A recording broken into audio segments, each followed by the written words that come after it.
और उसी नेमी सारण्य में बैठ करके अनेक अनेक हजारों ऋषि सूत जी महाराज से प्रश्न करते हैं। अच्छा, जब प्रश्न करेंगे तो उत्तर प्राप्त होगा। ज्ञानी ऋषि सब हैं, सब सत्संग करना जानते हैं, सब कथाओं को जानते हैं, लेकिन फिर भी महाराज अगर हम कोई प्रश्न करें और महाराज कोई उत्तर दें तो उससे जो नहीं जानते थे उनको भी सीख मिलती। संत महात्मा इसलिए सत्संग करते, इसलिए प्रश्न करते ताकि संसार को ये महाराज ज्ञान हो जाए। तो सोनकादिक ऋषियों ने सूत जी महाराज से अनेक प्रश्न किए, जिन पर भागवत कथा पूर्ण उत्तर के स्वरूप नहीं है। आज सोनकादिक ऋषियों ने प्रश्न किया सूत जी महाराज से, महाराज ये सुखदेव जी महाराज कौन है? सुखदेव जी महाराज का जन्म कैसे हुआ? जिन सुखदेव जी महाराज ने राजा परीक्षित को कथा सुनाई, राजा परीक्षित भाई जिनको 7 दिन में मरने का श्राप लगा था और सुखदेव जी महाराज ने उनको कथा श्रवण कराई, वो ऐसे महामना सुखदेव जी महाराज का जन्म कैसे हुआ, उनकी जन्म की कथा हमें सुनाइए। आज सुखदेव जी की जन्म की कथा सोनकादिक ऋषियों को श्री सूत जी महाराज श्रवण करा रहे हैं। और सुंदर कथा हम और आप भी श्रवण करेंगे। सुखदेव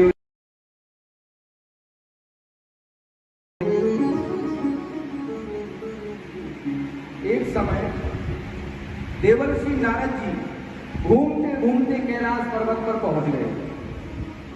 जब नारद जी घूमते घूमते कैलाश पर्वत पर पहुंचे तो वहां पार्वती जी को थोड़ा उदास बैठे हुए देखा। आज पार्वती जी को जब नारद जी ने उदास बैठे हुए देखा तो नारद जी ने पार्वती जी से पूछा, अरे देवी आप इतनी उदास क्यों हो?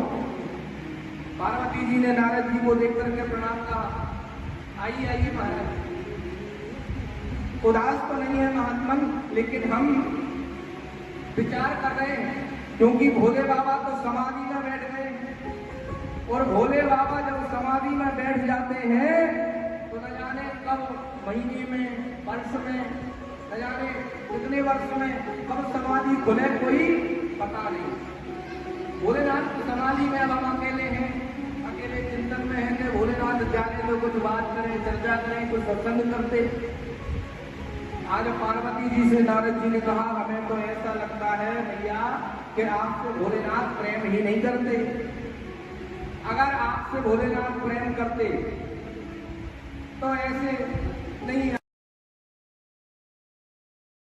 नारद जी प्रेम तो बहुत करते हैं, प्रेम तो इतना करते हैं कि जब समाधि से ध्यान से उठते हैं तो जो भी छवि को मन में देखते हैं, अपने हृदय में जो भी छवि का दर्शन करते हैं, राम जी का, कृष्ण जी का, बाल रूप का, सीता जी के साथ राम जी का दर्शन करते तो कहते हैं कि आज हमने सीता राम जी का दर्शन किया देवी, आज हमने भगवान के बाल रूप का दर्शन किया देवी, सब बता देते हैं। जबकि ये भी नहीं बताना चाहिए किसी को, ये तो गुप्त रखना चाहिए। भजन कितना है आपका, कितनी आपने रोज भजन किया, कैसी आपने भगवान की छवि का महाराज, ये बताई नहीं जाती चीजें। लेकिन पार्वती जी कहती हैं वो भी हमें भोलेनाथ बता देते हैं। तब नारद जी ने पूछा, एक बात बताओ देवी, अगर भोलेनाथ प्रेम करते हैं तो भोलेनाथ के गले में की माला है। आज जैसे ही पार्वती जी ने ये कहा, नारद जी बोले तो लो करना बात, कोई प्रेम नहीं करते आपसे। नारद जी बोले हमें क्या करना, अब आप जानो, हम तो चलते हैं, हम तो नारायण भगवान का भजन करते करते आ गए थे, आपको हमने कहा बता दें। और नारद जी नारायण नारायण कहते हुए वहां से चल पड़े। अब नारद जी जा रहे थे और भोलेनाथ जी आ रहे थे। अब नारद जी तो जा रहे थे, भोलेनाथ जी आ रहे थे। भोलेनाथ ने देखा नारद जी जा रहे हैं तो निश्चित कोई ना कोई बात होगी। आज जब नारद जी को जाकर भोलेनाथ ने देखा तो समझ तो गए, लेकिन जैसे ही भोलेनाथ जी पहुंचे, आज भोलेनाथ जी ने देखा कि पार्वती जी उदास है, उधर में होकर के बैठी है। और ऐसा तो कभी हुआ नहीं। आज पार्वती जी से जाकर के भोलेनाथ ने पूछा, क्या हुआ देवी, आज बड़ी सुंदर में लग रही है। पार्वती जी ने कहा, हमसे बात मत कर, ऊपर से तो काले हो ही, अंदर से भी काले हो। भोलेनाथ बोले, ऐसा क्या हो गया देवी? अरे बोलो, वो तो अच्छा है कि भोलेनाथ आपके विषय में आज नारद जी ने हमको सब कुछ बता दिया और हमारी आंखें खोल दी, नहीं तो हमें तो पता भी ना लगता। आज पार्वती जी से भोलेनाथ बोले, तो बात क्या है देवी? वह गले में जितने भी ये मुंड हैं, ये मुंडों की माला है। आपने कभी बताया नहीं ये किनके मुंडों की माला है। और आज नारद जी ने हमसे प्रश्न किया कि ये किनके मुंड हैं, और अब हम बता नहीं पाए, हमें आपने कभी बताया नहीं। भोलेनाथ बोले, हो ये बात है। अरे देवी, ये और कोई के मुंड नहीं है, ये तो तुम्हारे ही मुंडों की माला है। जितनी बार तुमने अपने शरीर को महाराज त्यागा है, उतने ही शरीर के ये मुंडों की हमने माला बनाकर अपने गले में धारण कर रखी है, ये और कोई के मुंड नहीं।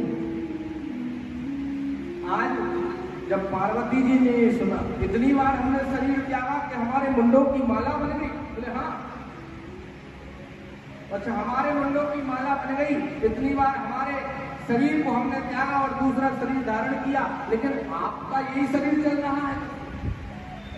आपने ऐसी कौन सी जड़ी बूटी खा रखी प्रभु कि आपका यही शरीर चल रहा? भोलेनाथ बोले, हमने अमर कथा को सुन रखा है और अमर कथा का ये प्रभाव है कि बस अमर हो जाता है कथा श्रवण करके। भोलेनाथ जी आज जब ये अमर कथा के बारे में कहते हैं तो पार्वती जी कहती हैं, स्वामी आपने आज तक हमें नहीं अमर कथा श्रवण कराई, आज वो अमर कथा हमें श्रवण कराई है।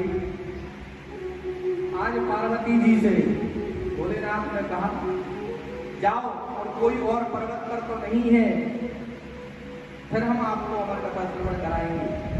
आज जैसे ही महाराज पार्वती जी पर्वत पर गई और घूमते घूमते महाराज ताली बजा करके सब पक्षियों को उड़ा दिया। एक सुख पक्षी जो अविकसित था वह महाराज बड़ा हुआ था। पार्वती जी जल्दी जल्दी में आई, भोलेनाथ के सामने आकर के बैठ गई और कहा, भोलेनाथ कथा सुनाइए। आज जैसे ही कथा सुनाने के लिए कहा, भोलेनाथ ने कहा, और कोई तो नहीं है? बोले कोई नहीं, सब घूम के आए हैं।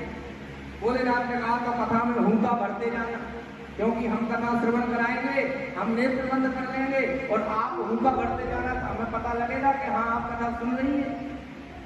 अब महाराज भोलेनाथ कथा श्रवण करा रहे हैं और पार्वती जी हुंका देती जा रही है।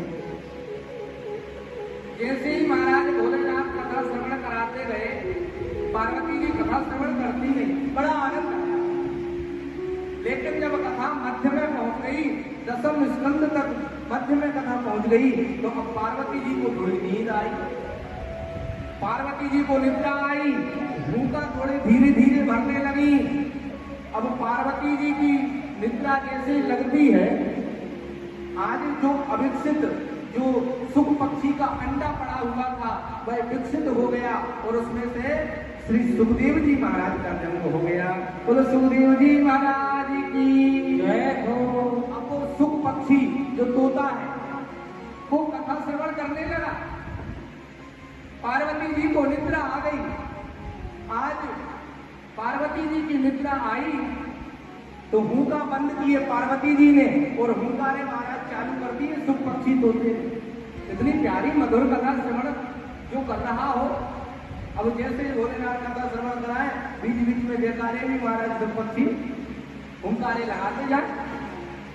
भोलेनाथ ने पूर्ण कथा को विश्राम किया और बाद में कहा, बोला भागवत महापुराण की। इतने ही कहते हैं महाराज कि महाराज पार्वती जी की नींद आज खुल गई। पार्वती जी की निद्रा जैसी खुलती है और पार्वती जी ने आज कहा, भोलेनाथ क्षमा करना, कथा कुछ मध्य में रह गई और मुझे निद्रा आ गई थी। भोलेनाथ बोले, देवी अगर आपको निद्रा आ गई थी और हुंकारे आपने भरना बंद कर दिए, लेकिन हमने तो पूर्ण कथा को सुनाया है, पूरी कथा को सुनाते सुनाते हमने हुंकारों को सुना है। अगर नींद आ गई थी तो ये हुंकारे कौन भर रहा था। इतने में सुख पक्षी उड़ने लगा, जो महाराज सुखदेव जी हैं आज वो उड़ने लगे और जैसे ही उड़ते हुए दिखाई दिए। अब तो महाराज भोलेनाथ ने देखा ये सुख पक्षी ने कथा को श्रवण किया है, क्रोधित हो गए, चोरी से सुनते हो छोड़ेंगे नहीं। आज त्रिशूल को हाथ में लिया और भोलेनाथ सुख पक्षी के पीछे दौड़ पड़े। अच्छा देखो, क्रोध करना अच्छा है कि बुरा है? बताओ, क्रोध करना अच्छा है कि बुरा? अच्छा, क्रोध का काम क्या है?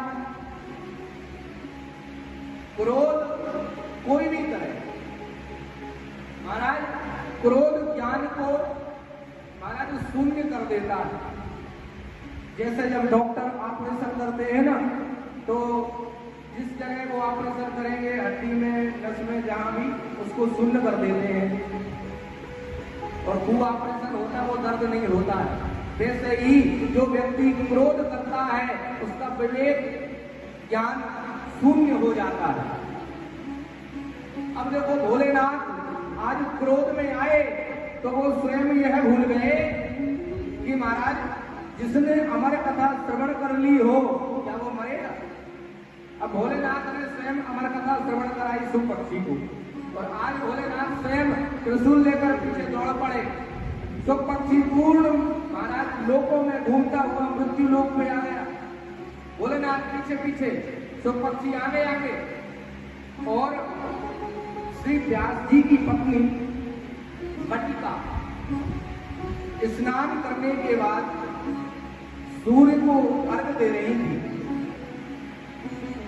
सूर्य भगवान को अर्घ देते समय मंत्र बोल रही थी, सूर्य सहस्रांशो तेजोरासे जगत्पते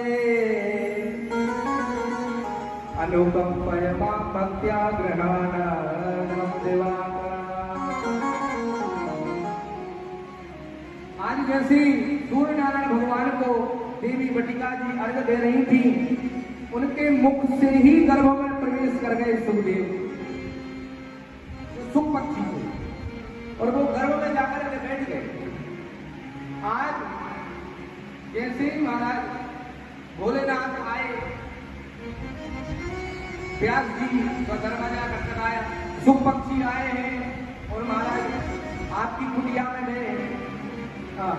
अब तो महाराज जैसे ही व्यास जी बोले सुख पक्षी आए, बोले हाँ। बोले क्यों? बोले वो चोर है, उनने चोरी कर ली। बोले क्या चोरी कर लिया? भगवान कृष्ण के मंदिर से करते कुछ मिल जाता। अब आप भोलेनाथ आपके पास क्या है? आज भोलेनाथ ने पूर्ण कथा को सुनाया, अमर कथा को चोरी करके आए हैं। और व्यास जी महाराज आपकी जो धर्म पत्नी है उनके मुख से गर्भ में चले गए, उस पक्षी को छोड़ूंगा नहीं। आज व्यास जी महाराज बोले महाराज अब अमर कथा श्रवण ही कर ली है तो अब क्या लाभ, आप क्रोध ना करिए। और आज भोलेनाथ कैलाश पर्वत पर लौट आए। भोलेनाथ तो बड़े भोले वाले और महाराज बड़े महाराज भक्तवत्सल है, आज क्षमा कर दिया। बोलो महापति महादेव की